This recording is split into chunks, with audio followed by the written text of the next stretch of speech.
Алғаш болып хижретке 12 ер адам мен 4 әйел шықты.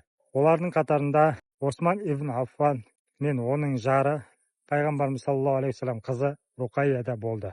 Сонымен қатар олардың арасында Осман ибн Мазғун, Абдурахман ибн Ауф, Зубайр ибн Ауам, Мусаб ибн Умайр, Джафар ибн Абу Талиб, Абу Салама мен Умму Салама, Джахш ибн Рияб, Абдуллах ибн Джахш, Абу Хузайфа, Сахла бин Сухайл, Амир ибн Рабиа және Лайла бин Абу Хасма болды. Алла о кісілерден разы болсын. Хабаштанға хижрет еткендердің барлығы дерлік Құрайштың белгілі әулеттерінен шыққан адамдар еді. Осыдан көретініміз, мұсылмандықты тек құлдар және төменгі таптағылар ғана қабылдады деу дұрыс емес. Ислам ешкімді жоғары немесе төмен деп бөлмейді.